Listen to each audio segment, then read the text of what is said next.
Welcome back. Welcome back. Welcome back to another great episode of Kyndra's Corner. I got a legendary guest. And when I say legendary, y'all, she is legendary who is in the building today. But before I go ahead and bring this 25-year-old fabulous young lady on, because she looks so good, honey. Her skin is Thank you. radiating. Okay, the hair is giving. I need y'all to please make The sure y'all hair is scary. I need y'all to please Yes. make sure y'all like, comment, subscribe, turn that notification bell on so you all are not missing any more of these exclusive great interviews. So today's guest is someone whose story is one of resilience, reinvention, and refusing to let life circumstances have the final say. Okay, so born and raised in Queens, New York, which I have not got a chance to go, but hey, that's on me. Miss Lethal Lips lived through experiences that could have easily defined her, but instead became chapters in a much larger story. Hold up! I don't think you guys understand who I just said I have in the building today. Joining me today from Queens, New York is Miss Lethal Lips. Let me keep it moving, all right? So All right.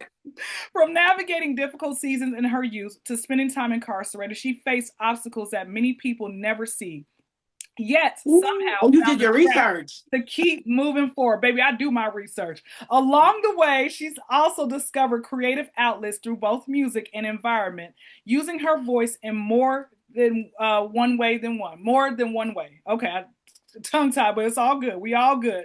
So tonight's conversation isn't about headlines or assumptions. It is about the little girl from Queens, the lessons life taught her, and the woman her closest friends know, and the message she hopes to leave for the next generation of young women who may feel that their circumstances have determined their future. Without further ado, without further ado, Miss Lethal Lips is in the Yes. I love it. I love your energy. building. Yeah. Oh, you want me to introduce myself now? Say that one more time. I said, you want me to introduce myself now? Hey, you can be the first one to ever Okay, introduce yourself. so Go ahead. Miss Lethal Lips, the original deep throat diva, your favorite master slutty girl, used to be your girl next door, not anymore. And that's it. That's it. I'm ready for you. Okay, listen, love it. That's how you do it, Miss Lethal. Let's start with question one, because baby, I'm excited. And before I start with question one, let me say I'm this. excited too. I want to say thank you so much for reaching out. You know, once I sent you a message, you say, you know what, this girl is real. I'll go ahead and do an interview with her. You know, I'm gonna give her a chance because I know in your emails you probably get some really crazy emails. Your DMs are flooded with a bunch of boo na na, and you say, you know what, I stuck out. I stuck out. You know what it was? I'm not gonna lie. When you said you end in prayer and you said I'm a woman of God, my friend said, go ahead and do it. And right away, and I said I would do it. I said, because she was like, that's controversial, and most people would assume you do not believe in God That's because of the type of work that you do. She said, yeah. go ahead and get on that type of, platform and see what she has going on. And that's, to be honest, I like the fact that you ended with that. It was something different. I said, you know what? That's something different for you. Let's do it. Yeah, and after, like I say, watching, a couple of your interviews and everything else like that, and seeing how, I feel like it should be a certain level of respect. I feel like, there should be something that they should really want to know other than like the tabloid, like, type of stuff. Like, get to know you as a person. Just like you said, people just think that people in the adult industry are atheists or devil worshippers, and that's not always the case. And I want to ask you before I jump into my first main question, because we did do a little bit of conversation prior to getting the schedule, and we did talk a little bit about God. But of course, I'm not going to ruin it, right? But let the audience know, who was God to you growing up, like how you first got introduced to who God was to you, versus where's your relationship with Him now? Okay, so truth be told, God is a major part of everything that I do. That's one. When I was growing up, I'm from a Caribbean background, and I don't know if anybody knows how serious it is, especially with Jamaicans. That's like a thing. They don't care what they do all week. Everybody's in church on Sunday, Yeah. singing, dressed up, and dressed to a T, and like you have to go. Like it, you know what I mean? I don't know what it is about the society, especially where I was from. everybody's in church. That's if you didn't see anybody all week, you're gonna see them in church on Sunday. Oh, yeah. So both sides of my family were very serious about being in church, Sunday school, Bible study, children's Bible study, and um like when you say a major part of my life, I went through some trials and tribulations growing up, and like I was dealing with a lot of things, abuse, this, that, and the third. But remember, Yeah. in Bible study, I was always taught that God is there for you, God will always save you, God will protect you, God protects children. So I would pray. And I'm not gonna lie to you, there was a time when I had an obsession with death. And it wasn't death for the reason people believe, like suicide. It was death because they said God loves children, God takes care of children, and I just wanted to be closer to God. So my Mm, whole belief was like, God, I don't want to be here. Why don't you take me up there with you?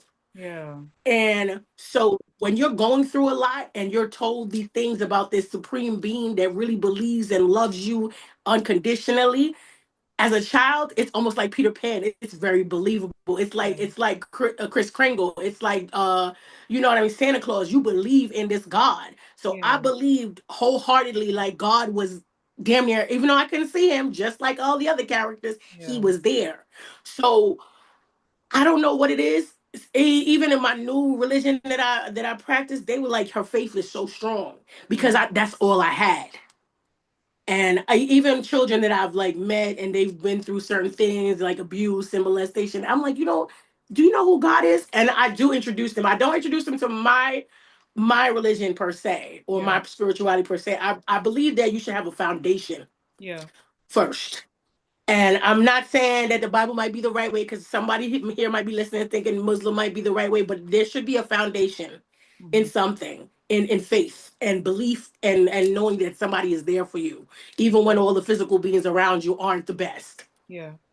Yeah. That's actually very true. And I So want truth be told, like when you get down on your knees and no one else is around, you have to believe in something. If not, you'll just end up giving up. that's it.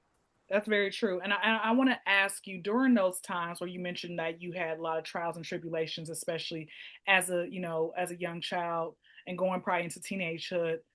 Um, who was there like as a support system? Especially when you mentioned about the abuse, right? Who did you go and run to talk to about what was going on?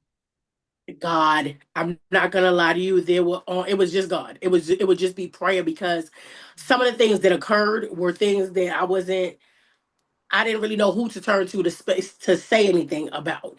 And Yeah. I honestly didn't tell my mother until I was about 35 Wow. about some molestation and stuff like that because I was I was smart but book smart, kind of dumb in other ways, Yeah. and she was like, "Oh my God, you're gonna be have a problem growing up because you just don't get it."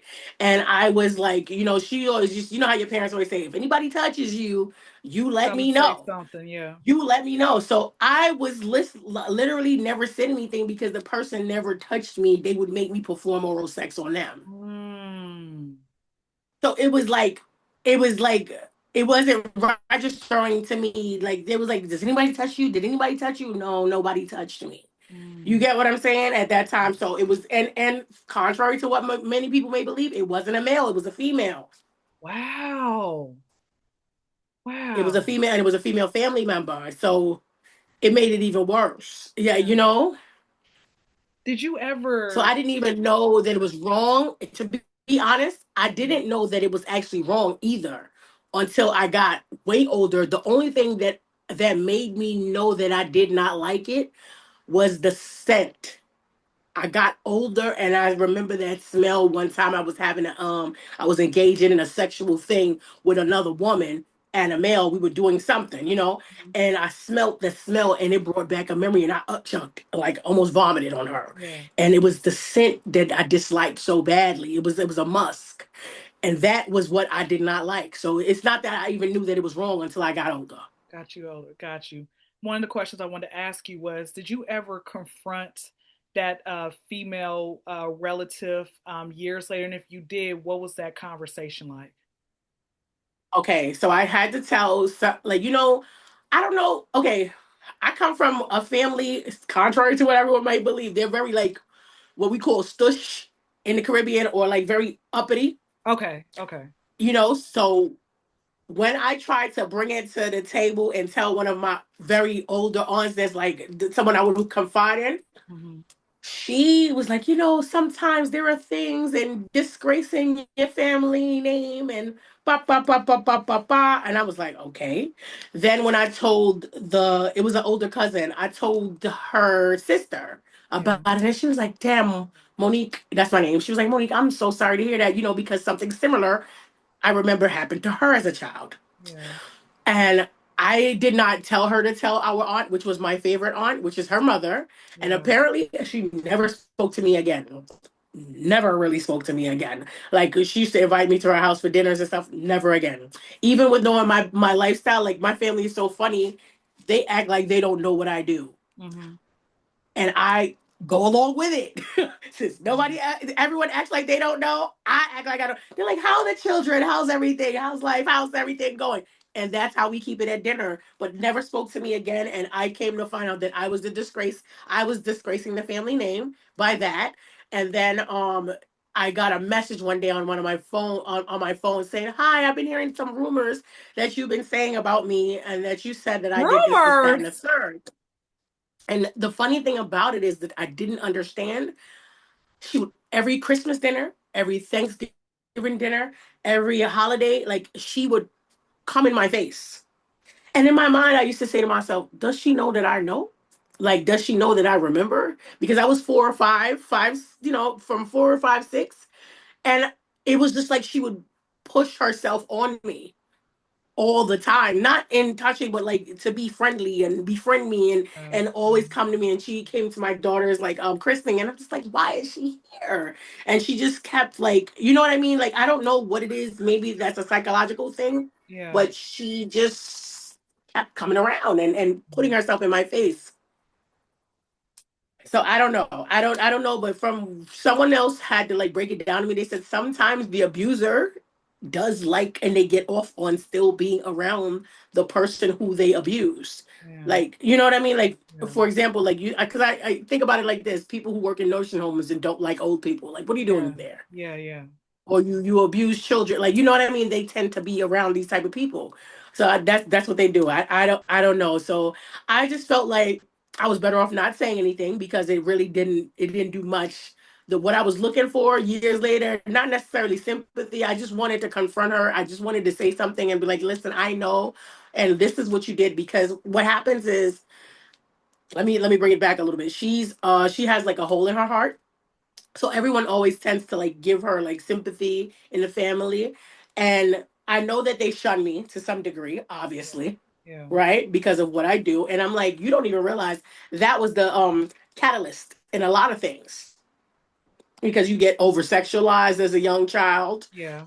because you're introduced to sex earlier than you should be. Then your Yeah. brain can't even like formulate what's going on. It can't comprehend what's happening. But you, Yeah. and then the thing is, I almost saw myself. I had to catch myself because I saw myself becoming predatory myself.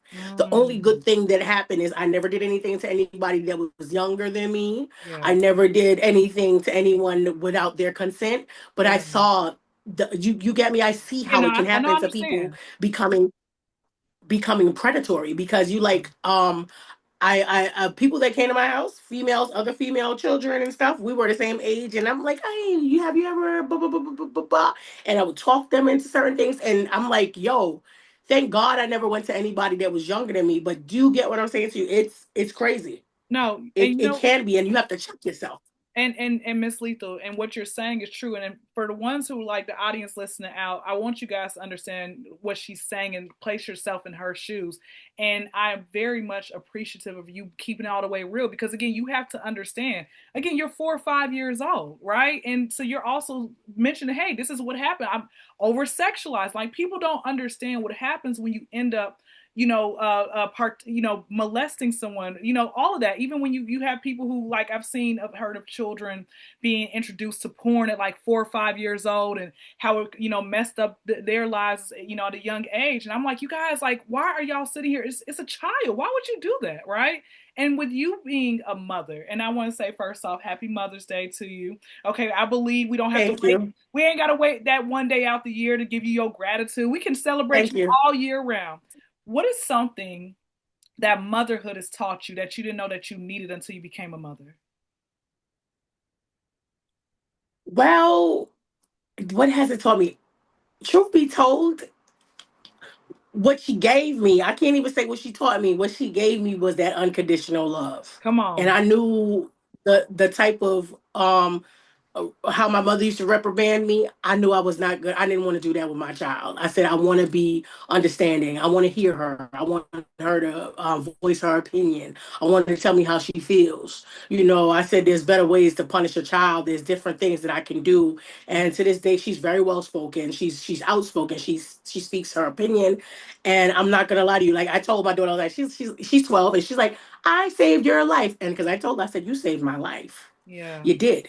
I wanted my child so badly. I said, and she used to notice even when we walked down the street how mothers who didn't want their children, you can see it, would talk to their child, and she would just be like, "Oh my god," because she's not used to that. When like the when this love that she Hmm. made me feel when I had her, I was so Yeah. happy. I was like, I had something more to live for, and especially from a person who I had my things with thinking about suicide. People like, you just want to end your life. I'm like, oh, this shit is bullshit.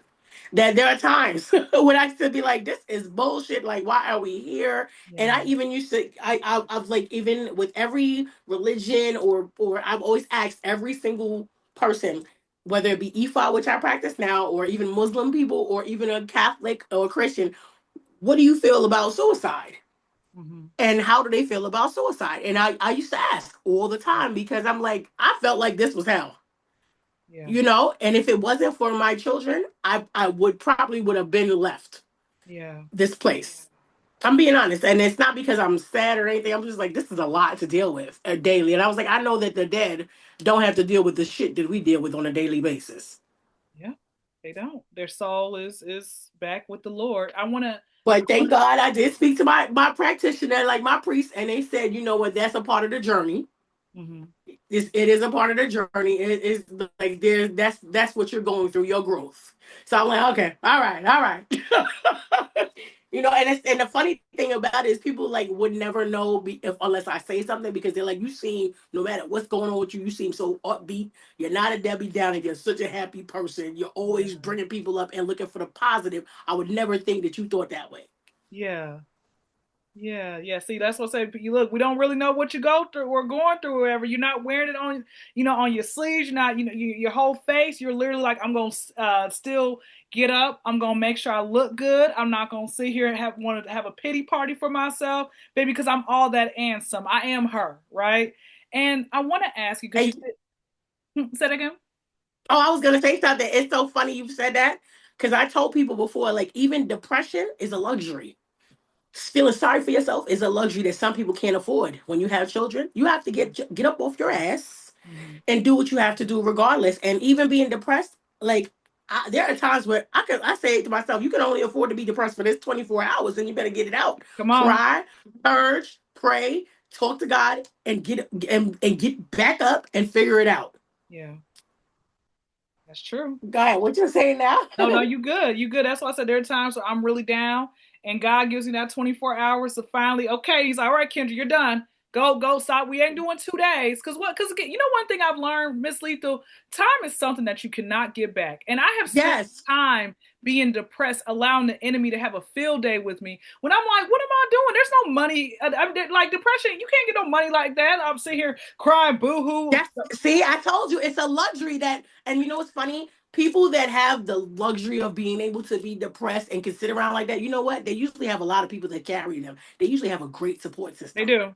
That's why they can afford to sit around for a week. You probably the way that you sound, you can't afford to do I that. can't do it, man.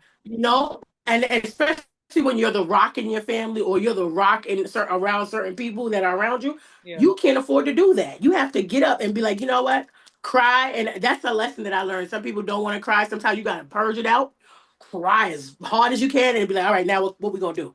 Yeah. What Yeah. we gonna do? We got to do Confront. something. God, you Yeah. know what I mean? What are we gonna do? We got to do something, and that's just how that's how I move.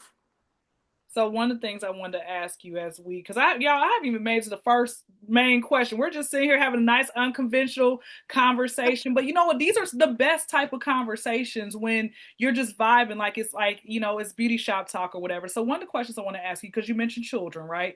And I wanted to, highlight something. A lot of times we, as young people going into adulthood, we look at our parents' upbringing, see, or when they, or see them as we've been growing up and watching, saying, you know what, these are the characteristics that I want to take from my father, the positive characteristics, and apply it to whom I want to spend the rest of my life with, right? What was a positive characteristic that you took from a positive male role model in your life that you said, when I grow up and I decide to get married or my life partner, this is what I want?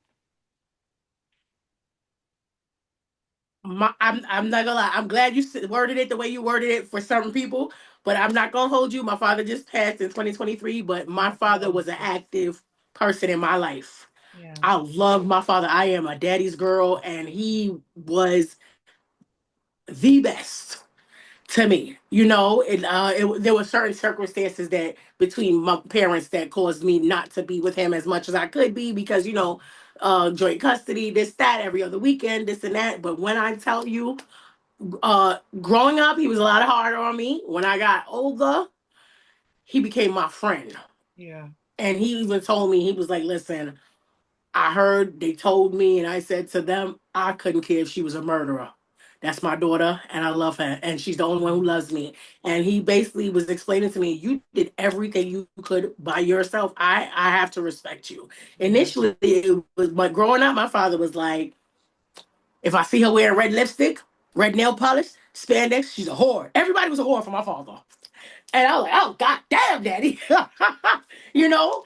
And Mhm. but like one thing I could say about my father that I loved, I I haven't really met too many men or people like him. He always had a story, Mhm. and he always looked for, like, let's say if one of your flaws, he would tell me a story about your flaw and have me understand Yeah. who you were.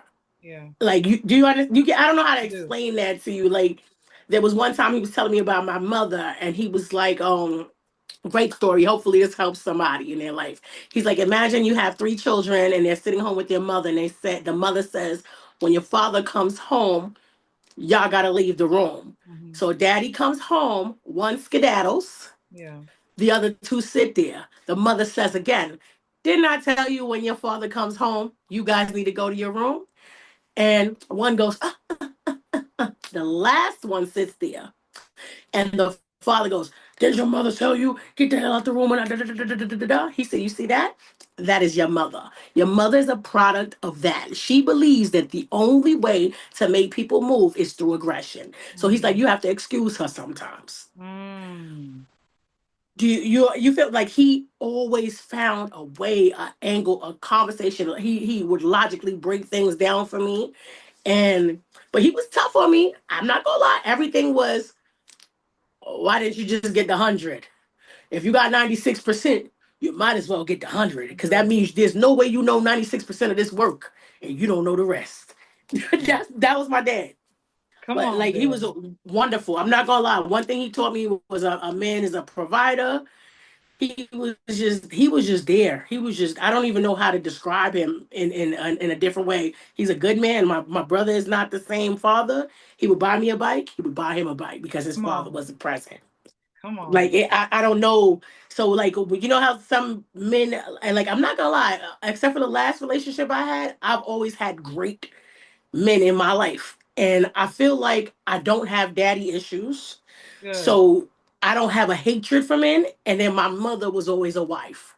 So to be honest, like I'm not gonna lie, I'm not a side bitch. I don't do side bitch activities. I Yeah. don't be cheating. I don't like to, like, I don't break up homes. Like, you get me? That's just not me because I never saw my mother like that. Mhm. And you know what I mean? Like, they I were do. married when they had me. I just, so certain things, and I don't have a hatred for men. Love that. I love that. You're not on this hate train or men need to do this or that. And it's like, guys, like, why do you need a place that? Go get some therapy, right? I wanna ask That's the you truth. this question. You just mentioned earlier, when you were telling the story about with your dad, and one of the things that you said, dad back in the day, oh, he would say, "This is your whore for this." When did you realize, or what was that like initial switch with your dad, where he started to not think like that anymore and became more accepting? To be completely honest, it was in my 20s, Hmm. towards my later 20s, and he knew I went to college by myself. Yeah. And he supported. I had a salon before. He came and would bring Come his on, wife, his Salon. children. He supported my business, and we started to talk. I'm not gonna lie to you. I will tell the truth. I believe that it had something to do with him dying. He was losing. He had his a heart transplant in 2016, Hmm. and ever since then, I was there for him. I was his rock. I was there, and we spoke and we communicated. I told him how I felt about my lifestyle. I told him how I wish things were a little different, and he was like, "You did the best that you could do." And he just we became thick as thieves. I mean, we were thick as thieves when I was a child, and then there was a time we separated, and he said, "I figured you would get to a certain age, Hmm. and you would understand why I had to step back." Got you. That was it. I think he was dying. Maybe it was just him dying, and he just felt like I was the closest one to him at that point. His other children kind of like, you know. Hmm. No, I understand. And when you had said that you guys, did you separated, and then of course you guys got back later on together. When in the meantime, between time, who was another positive male role model that really helped believe in you when you didn't believe in yourself? I'm gonna be honest. After I left my home, I ran away at 17 and I left and I went to the streets. And remember I told you I was this book smart girl, ain't Yeah, have no sense. I got in every bit of trouble because I was in every bit of wrong place and had no sense. yeah. I had no street smarts, and I'm gonna be completely honest. I had no sense. You put Mhm. me in a place I didn't even know I was in a crack house. I went to go visit a friend. I did not know nothing. Like I just was a whole big dummy when it came to the streets. Do you know? And I was that child that was never let outside. Mhm. Oh, when I got outside, fuck everything up. Like. So that's what you were saying. A male influence. I ended up in a strip club. To be honest, the influences I had, I'm not gonna say they were positive. To each his own. They were pimps. I never been under pimping, but I watched the lifestyle. I listened. I was like, oh, okay. And at the time, I'm gonna say something so crazy, but at the time in the early 2000s, I even when it came to whoring and stuff like that, or Yeah. hoeing or whatever you want to call it, we had these underground clubs. And in my mind, when the way a person relays something to you sometimes Mhm. could predict how you respond to it, or like how you gravitate to what they said. Yeah. They were like, yeah, they got these rooms. You go in the room. As soon as you go in the room, the guy's gonna give you this for that. And he's gonna Mhm. give you this. I said, really? You're lying. And like I said, one big dummy, right? Yeah. So I'm like, for real? And I'm like, I had just lost my virginity. I was like, I had sex before. I didn't get nothing. And they're not my friend no more. And they're not even cool with me though. You understand what I'm saying? So I'm like, oh, okay. You just go in there, you just do that. I did not know it was called prostitution. I didn't know it was a bad thing. And I just was like, I'm adding up whatever money I was making, to the point where mentally, I'm not even going to lie to you. I started looking at life and started looking at how men were treating women, and how if you do something without getting money, I was like, they still disrespect you anyway. They might not really like you, period. I get what you're That's the supposed to get. truth, though. That That's how, that's and and the sad part about it is, majority of the men that gave me money, they had more respect for me than the people that didn't. So like, it really, don't get me wrong, I'm not gonna say it's the right thing, but it tuned my brain to a certain type of direction. yeah. And uh don't get me wrong. One thing I'll say is I still have balance. I do have balance in my life. Like, always had a relationship, but I understood, like, listen, you have a wife. You don't want me. You ain't asked me what my favorite color was. Mhm. You don't want to know what I'm doing in 5 years. You don't want to be a part of my life. Stop Mhm. playing with me. Get out of my face. Got you. Give me my money and go about your business. Did, go ahead. I'm sorry. Go ahead. No, that was it. That was it. That was Okay. it. Did you ever at any point, because I'm sure there I've read stories where a woman who was like I say who he did some type of prostitution. She met somebody along the way who changed her life to be like, hey, I don't think I should be doing this. Let me switch gears. Was there ever any man that you met along the way who was gonna end up doing something with you, but he's like, hey, I don't think this is right, and I want better for you? Did you ever come across any guy like that? Oh, multiple. There, but you know what? I did change multiple times, but you know what I realized with yourself, you have to want to change by yourself. That's Yeah, one. yeah. And then one gentleman, I did because I was so engulfed in my business. My salon was doing so well. The only thing that happened was he just became so obsessive. In He what way? became Was he so stalking obsessive. you? We were together, Oh, y'all were in a and we relationship. actually we started off as a client. Okay. And I assumed because he was working at Def Jam, he was very educated. I'm not gonna lie, not a ghetto person. Like he helped me with my business and everything went paid for me. Instead of like how typical girls pay for some titties, pay for this. No, I said Yeah. pay for me to go to school. Come I need you to pay on. for school because you Come can't take on. it back, right? So he paid for my schooling, everything, and then it just became I don't know what it was with him. He just believed that I was cheating on him. We were sleeping together, brushing our teeth together, showering together, going to bed together, picking me up from school, picking me up from work. He became so obsessive, believing that I was doing something that was not. He pushed me away. Let's just put it like that. Yeah. And I'm not going to hold you. It's not that it's something that I ever wanted to necessarily stop because I thought it was a bad thing. Like, no exaggeration. I'm here in my home, and I'll be honest. There's been let's say there's been a month before that I slept with two people, and it was two people that paid me, and there was no man worthy outside of the two people that paid me for that month Hmm. of me giving my vagina to, Yeah.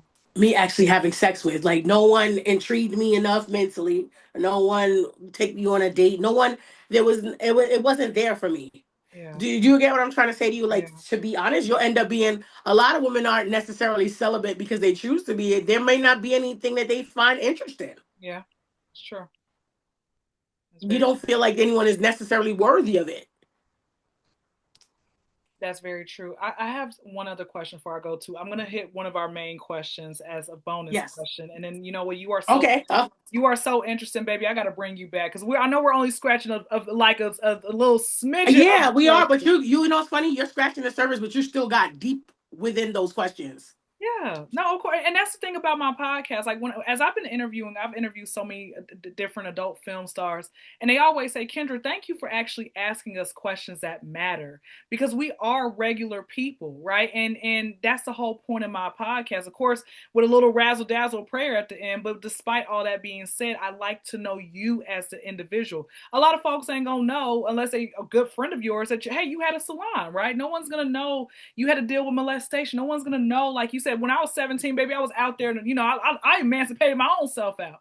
So one of the things I want to ask before I go to my bonus main question, you mentioned with your salon, as far as with that, the dream of how to take us back to how you actually were able to execute the dream, like where the salon dream came from, how long you were in business for, and do you want to go and open up another salon? Hmm. Okay, so what had happened was I always like to keep my thing very interesting. Craigslist was booming. I had a boyfriend. I was making tons of money and I was trying to do something different. And I Mm-hmm. was like, oh, babe, I was like, I want to do this real estate stuff. I know that it's very lucrative. So Yeah. I took the mortgage broker classes. I took everything and I was like, okay, when I realized that you go to work, you dress up. I'm had my grandmother buy me some suits and everything. Come You go on. to the office, you don't necessarily get paid every day. You don't get paid until you actually make a sale. so I'm That's true. That's very like, true. hold up. I gotta come in. Remember, you're coming from a business where you're used to making money every single day. Yeah, that's So true. I was like, babe, I want to do something different. I can't do that. That's not gonna work for me. I was like, you know what? I'm good at the eyelashes. let me, and this is 2004. I was like, I want to do eyelashes. He actually like helped me make my business cards and everything. And I took the strip club to Jamaica Avenue.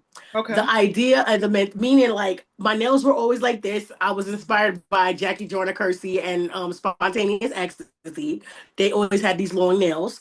So Jackie Jordan Kersey, that's who I like. I love their nails. So I used to go with my face made up, pom shorts, and a crop top with high heels, and go with my colorful business cards. Like they were 14 point. I don't know anyone who knows about flyers. 14-point glossy both sides colorful Yes, business I cards. know. Okay, so I know they got 14, they got 18. So I went with the 14-point, and I would stand there in these heels, and I had this big old butt, blonde hair. My hair was platinum blonde, and some girls would talk shit, and the moment they would talk shit, I said, "Here, I can make you turn heads too."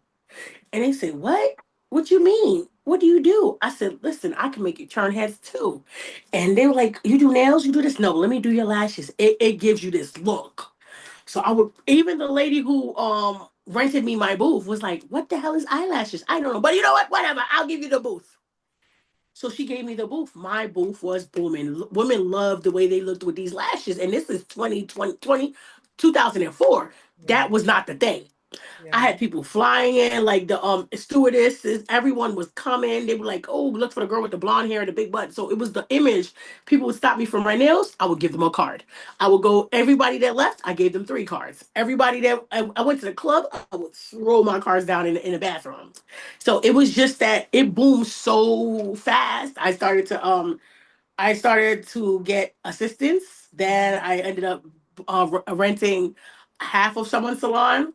Then I ended up renting a 5-chair salon. Then I rented a big full service salon. And then after a while, like when the people that were working on commission, they're all doing really well now. Some still do it.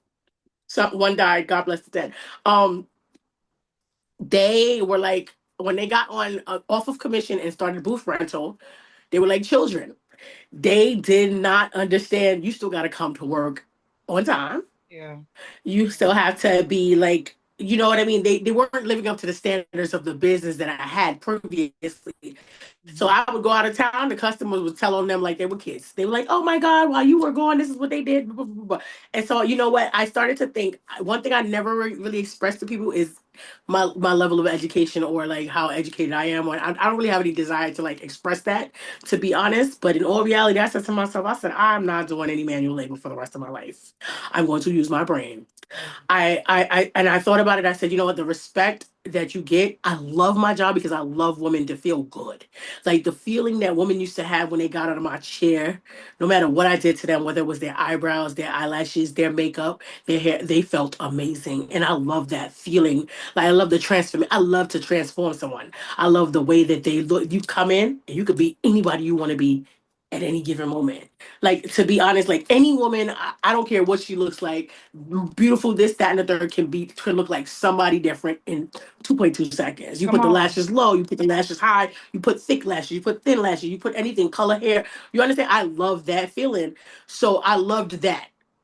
And but I was like, you know what? I'm tired. The respect that they give you in a salon is like you're a beauty school dropout, like you're a high school dropout. No, no, no, we're not doing that.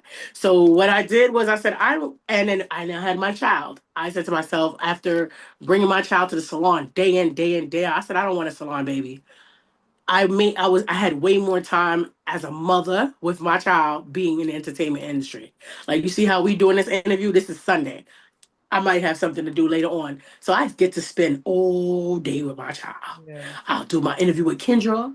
I might do 3 hours in the club or host a party 2 hours. And by that time she's supposed to be asleep with the babysitter. You understand what I'm saying? Like I I had do. more time to be a mother. I even homeschooled. I did a lot of things. Come Like on, I realized that homeschool. homeschool, yes, she loved it. Like you know what I mean? Like there's certain things you cannot be as a stylist. It's a wonderful thing. They make a lot of money, but you got to put in a lot of hours. Yeah, that's true.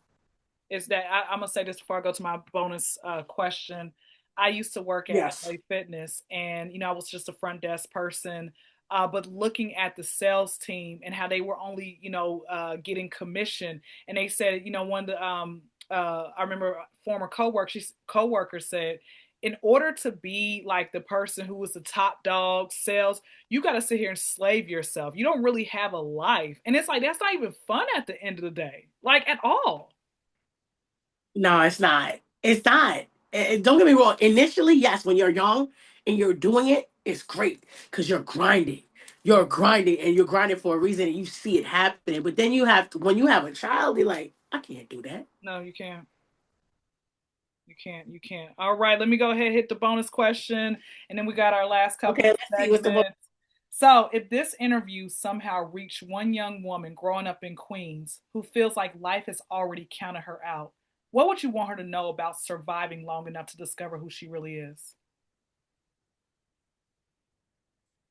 okay. Ooh, we wait me hard. Surviving long enough to find out who she really is. Hmm.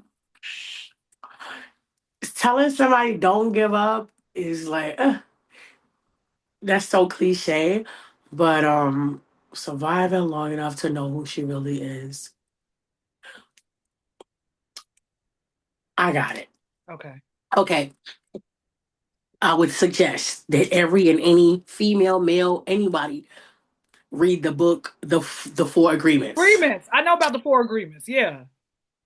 And the reason why I would suggest to them to read the Four Agreements is final chapters. It states this, and this is one of the major things that influences me as a person. Hmm. States like you go to a movie theater, you look on the screen, you see your life. And you're like, hold up, that don't look like my life. And then you notice it's your mother. But that's how your life looks through your mother's eyes. Yeah. So you say, well, hold up, this ain't right. Let me go to the next theater. It's your life again, same day, same everything, same outfit. It's your father. So you're like, oh, you know what? Skip that. Let me go to my friends. I'm speeding it up for the sake of the interview. So if my mother, my father, my friends, and my enemies see that in me, and that's not how I want myself to be seen, Hmm. stop worrying about it. That's So it. with that being said, I stopped like that was the most essential thing into loving myself. When once you learn to love yourself, whether you if you're a jackass, be proud to be a jackass. Be proud, be happy because no matter who you are, who you pretend to be, who you want to be, people will never see you for who you really truly are. So do things to make yourself happy. If making yourself happy is just writing poetry and that's it, be that, do that, be the greatest at what gives you life, what breathes life into you. Because at the end of the day, you could be Mother Teresa and they're gonna still say, oh, she drinks liquor on Sundays like I am. Like you understand what I'm saying? So anybody that wants to find themselves and wants to find that place inside of them that wants to and feel great or feel better about themselves, that is an essential book. Like that right there, rewriting your personal Bible. Love it. That's something I would feel that is great. And what's another thing? I loving yourself, loving your flaws, and learning that sometimes your flaws or the things that people make fun of can turn out to be the greatest thing for you or your biggest thing. Like I used to be teased about my big ass lips and uh, Same soup here. coolers, African booty scratcher, this, that, and the third. Yeah. Those things they tend to build you and make you greater. So don't have anyone just put you down. That's it. Yeah, just like you have said, you got used to get fun of, made fun of for your lips, baby. Same here. I used to hate my lips. Like I would have kids be like, "Oh, why your lips so big?" Da da da da. And then the worst part was the part that I used to hate, where I was like, "Bro, this is just getting disrespectful." Guys would be like, "So you know how to throw neck? Are you really good at what you do?" And that's what they would say. And I'm like, "What are you talking about? Right? What are you talking about?"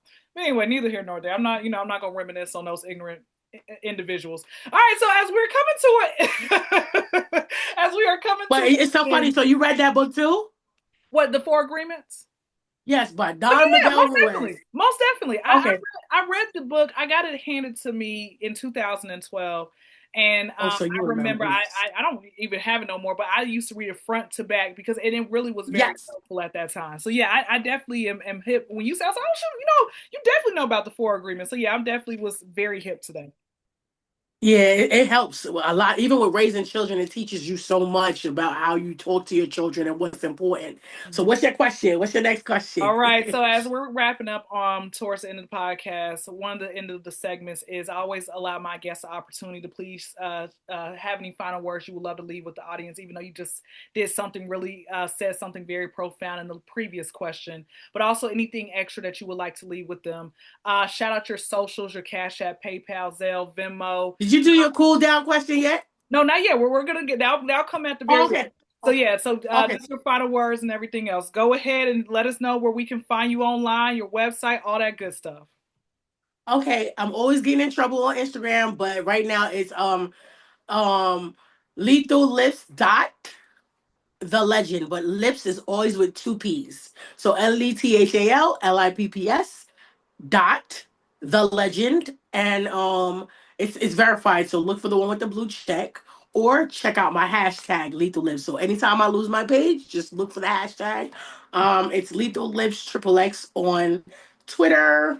And what's my cash app? My cash app and my chime are $ lips the Don Diva, two P's as well. And what's the other one? That's it. That's good enough. All right, I'll That's put good that enough. I'll put that in your description box, and you That's guys have no excuse as to why you that's all good. cannot support or find her. So let me go ahead and hit these cool down questions that she hand selected because she liked them, many of them. I said, let's knock it down to two. So the first one Yeah, is, I liked all of them. I thought you were gonna ask me all these like in a speed round, but go you know ahead. what? Next time, that's what I'll do. The next time I bring you on, I'll ask them in a speed round, and everything else like that. All Speed right. round. Okay, go ahead. So, who was your celebrity crush or crushes, and did you ever get a chance to meet them when you grew up? So 16, I remember Horse and Carriage came out, and that was Cameron. Uh huh. Yeah, I was like 16, and I actually went to stand online at and get his autographs for that thing. And who knew later on down the line I would meet him on K Slade's boat ride, and we ended up in a scandal, and that was that. Y'all want to know about the scandal? Y'all go look at the other previous interviews. We ain't here Yeah, for it. go look at the This is scandal. not the tabloid interview. Okay, I No, don't it's not the care about it. tablet. He's a good person. He's a good guy. All right, shout out. One day he'll come on my podcast. So Cam, just know you're gonna come on my podcast soon. I don't know when, but whenever God allows it to. All right, next. What was your very first car and what happened to it and what is your dream car? Okay, I was in Florida. I got this Nissan Sentra. It was a lemon. It was a green lemon. It broke down ASAP. I don't even know what happened. We bought it at this buy here, pay here lot bullshit. Then my dream car was a Maserati Gran Turismo Sport, the one with the Ferrari engine, and I ended up getting that car before my father died. He helped me co-sign for it. But the one thing we not going to talk about today is how my the last baby father I had, who I'm in court with right now. This is how you know I'm a real person. Stole that car. No, no.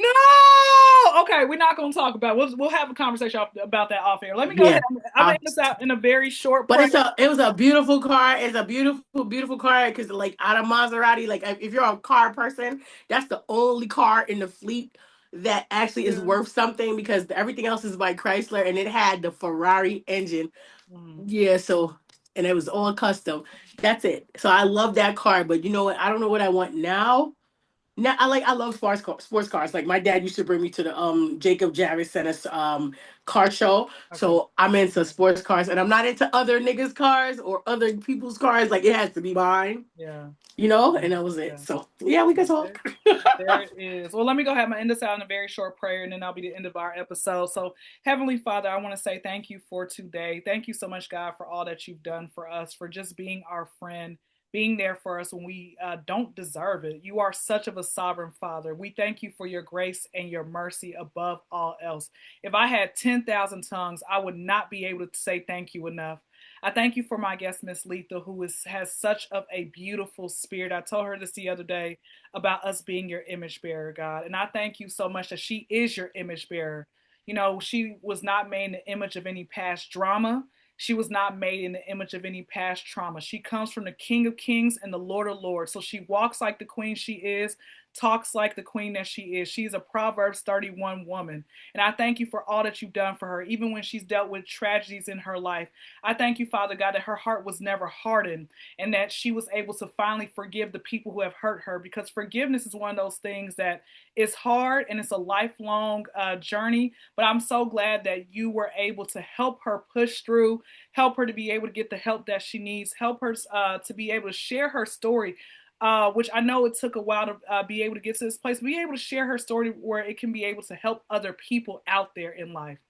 Right now, Father God, I ask for a hedge of protection not only around her, but also around her entire family, the ones who are near and the ones who are far. I pray right now for her children as well. I thank you, Father God, for you leading them into great places. The word says that be not conformed to this world, but be transformed and renewed in the mind. And I thank you that her children are going to always be transformed and renewed in the mind. I thank you right now, Father God, that her children are going to go great places, that whatever their hands touch, that it will continue to prosper, that they are the heads and not the tails, that they are above and not beneath. Absolutely, and same thing, just like with Miss Lethal, how she was able to have her salon business and she was able to prosper from that. Whatever her children's dreams or desires are, whatever entrepreneur dreams that they have, it will come to pass. And every lie that the enemy has ever said about them, the seeds that the enemy tries to plant right now, I call for all those seeds to go back to the pits of hell where it come from.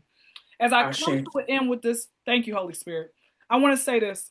Every word curse, every spoken word curse, every demonic altar that has been cast in Miss Lethal's name and Miss Lethal's family's name, I call fire from heaven to come down on that altar right now. And you go back to the pits of hell where you had come from. I come against every demonic spirit that's trying to overtake the family or break the family up or anything in that manner. I seal and stamp this prayer by the blood of the Lamb. It is in your Son's name, our Redeemer, our Savior, the Messiah, that we pray. Amen. Ashe. Ashe. Ashe, ashe, ashe. Yes. All right. Beautiful. Of course. We did good. We did good. We did it. Yeah. We did good. Yes. All right. Well, guys, make sure you all please like, comment, subscribe, turn that notification bell on, share this episode with as many people as you all can. I hope you all got a chance to get to know Miss Lethal a lot more than you probably already know versus what was out there. And she's going to be back so we can do these, because I always am thinking of random polling questions. And I can't wait for Miss Trump to have her church. Oh. Listen, it's all, you know what, there was something that, you know, I know you mentioned earlier about where your spirituality is, but you also, when you talked about the church, you remember in the Old Testament, David, before he became king, he had to actually go through like this consecration period where God had to grow him up to who he, you know, to be king. You know, we all want stuff now, but of course we don't end up getting it right then and there. God has to mold and grow us into who we're supposed to be. So one day it's coming. He's gonna mold and grow you, but in all reality, a lot of people can't speak in that manner. Yeah, they can't speak that way. And if you can speak that way. You speak that way. Yes, you can do it. Yes, it is there for you. Yes. It's written. It is written, yes. It's written. You all make sure you all like I said, like, comment, subscribe, turn this notification bell on, because I got many more great guests who are gonna come on this show. And don't be surprised when you're like, Kyndra, how'd you get? Hey man, it was just, you know, a part of the I wills that God has for my life. You all be blessed. You all be safe. We are out. Bye.